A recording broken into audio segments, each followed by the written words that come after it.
guys? John here with Blazing Able Charters. Today we're out here trolling some Winter Kings off of Kodiak, and figured it's a good time to shoot a little video on basics of running a downrigger. Little tips that I use to help you run them more efficiently. The more efficiently you can run your riggers, the more fish you're going to put in the boat. Number one thing I see a lot of guys doing that with the rod. Then what happens? Brandon steps on the rod. All right. Or they try to rig the rigger like this, all right? We had these amazing inventions we made about 100 years ago. They're called rod holders. 2 hands, all right? Put the rod in the rod holder out of your way. All right. Another thing I like to have on all my downriggers is a leash. Pull that downrigger up nice and tight. These are getting a little worn. I need to replace the cables, but I like to have that bolt nice and tight. You don't want it swinging around, beating your boat up. All right. I don't like lifting the booms up in the air either, because then you have 12 pounds of lead swinging around. It has a tendency to tangle up in the flashers, tangle up in itself, makes a mess of stuff. So that's the way I like to run them. You set yours up however is most comfortable for you. Every boat's different. All right. Reel and free spool, leave your clicker on. All right. Get this bad boy out in the water. Leave this line in your left hand at all times, whether you're left-handed or right-handed, your non-dominant hand. Leave it in your hand so you always have control of it. All right. Get that ball up there. Carry that line there as deep as it'll go. All right.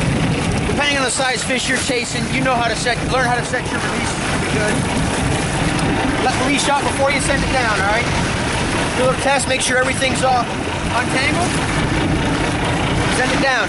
Now, do not do this and let it go on a big slack line, all right? You want to use your thumb for pressure, or run it down under tension, like so. What happens there is, and that's all the further we're going to send that, actually. I went too deep. We're fishing pretty shallow right now. What happens is, if you run that down on a slack line, right, that downrigger ball is dropping like this, but that flasher is not back there rotating directly behind it. It's being dragged down. If you have that reel on free spool, you have this massive ball of line in the water. That flasher ends up catching that line, and you have a big ball of mess down there. All right. Number 2, you run it down on a tight rod, because if you have a tight rod, if a fish hits that on the way down, you know, because it comes off the clip. You have it free spooling, fish hits that, he's running the other direction, you don't know you're hooked up. You're probably going to lose him because you don't have a tight line. He gets it out of the clip and he's going to shake it. So run it down on a tight rod. And the other thing is, when you get down tight, pull it down as tight as you can without pulling it out of release. The tighter you pull that line, the less bow you're going to have in it in the water.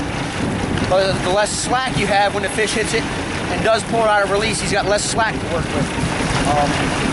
And then the heavy bow in the rod helps when that fish does get it out of release. Any little bit of slack you do have left in there, that rod's going to help pick up. You're going to get a better hookup ratio that way.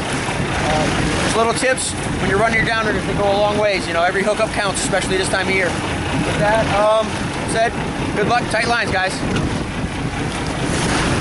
How'd they do?